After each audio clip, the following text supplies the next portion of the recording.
It's time for another fantastic Fridays. So I'm here in Houston, in a historic district of Houston called Houston Heights, and there's this beautiful boulevard that has traffic on either side, but right down the middle of the boulevard there's this wonderful walking track.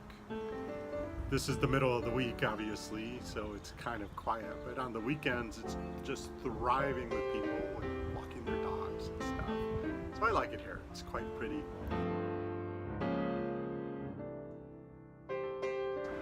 Hey everyone, I hope you had a wonderful week. This is episode 2 of this playlist. I don't know how many I'll make, but we're up to 2.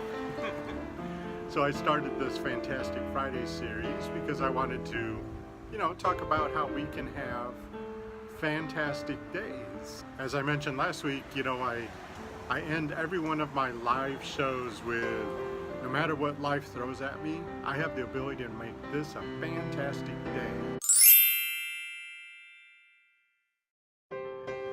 And in order to answer some of the questions that I've gotten over the last year about that, I wanted to discuss things that I do to make sure that I have a fantastic Friday or fantastic days in general.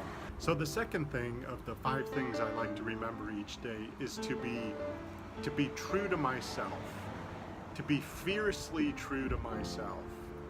And I really encourage everybody to think about, are we being true to ourselves as we go throughout the day, or are we creating a caricature or a character or a watered down version of ourselves in order to please other people?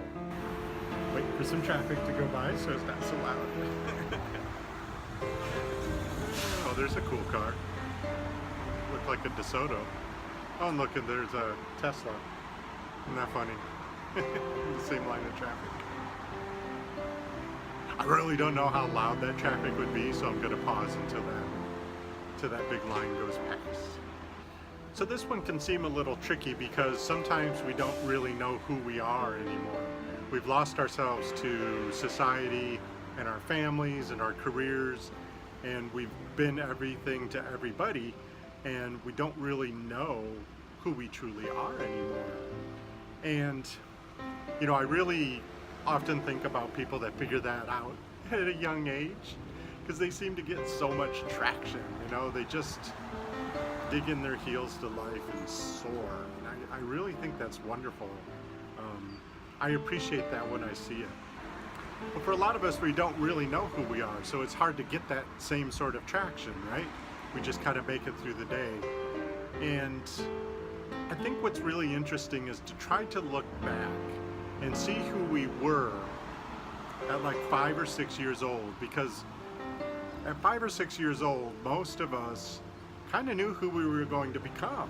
I mean, I kind of knew who I was going to be when I was 5, or when I was 6, or even 7. And I knew what really made me focus and be passionate and have fun and enjoy myself and what I looked forward to. And I can put all those pieces together and kind of figure out who I was going to become.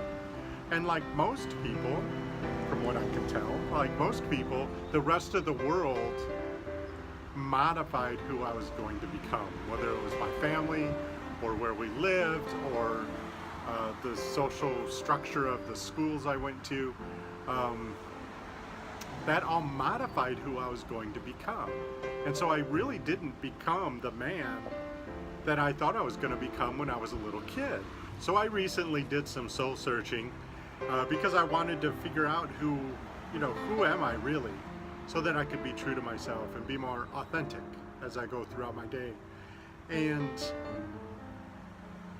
looking back on who I was when I was 5 or 6, before the world told me who to be, I got a glimpse into who I thought I would become. And so as I go throughout my day, I try to bring those aspects to the front, try to be more true to my 5-year-old self than to the one that's had a career and a family and grown up and been to school and all the things that changed me over the years.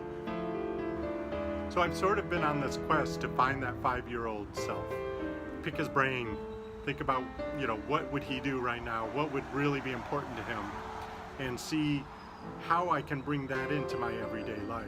You know, it's still kind of a weird balance between being a full-fledged adult with all the responsibilities and activities that adults do, but it's a weird combination to bring that 5-year-old self into it also. But it's wonderful because for the first time I feel like I'm actually finding out who my authentic self is, and to be true to myself I need to know who I am. Unfortunately, as I've grown through the years, I've realized that there was something a little bit off inside my brain. There's a little bit off inside my heart. My emotions, my actions weren't always completely in harmony with myself. You know, and that can manifest as just being, you know, disgruntled or unhappy with a situation or dissatisfied with a job or whatever. But it's because there's this discordant relationship between who I was going to become, because deep down I still remember that, and who I actually allowed the world to make me into. I kind of liken it to being like that person I was going to become, and like there's this overlay of who the world wanted me to be, and I've been trying to justify that in my mind for years. But I'm just now realizing that in order to have a fantastic day, I need to be true to myself. I need to find that 5-year-old and celebrate him and everything that he loved in life and who he knew he was going to become, and bring that to the surface and let this overlay just kind of fall away. So if you missed last week's video, it was love everyone and everything, which I think is the foundation of having a fantastic day. And now I want to add to that, be fiercely true to yourself. Find out, do whatever it takes to find out who you are, who you were going to become before the world changed that direction, and blend that together with loving everyone and everything. So I'm hoping you'll make a little effort to blend those two together so you can say with me, no matter what life throws at me, I have the ability to make this a fantastic day. All right, have a great weekend, everyone. We'll see you next week.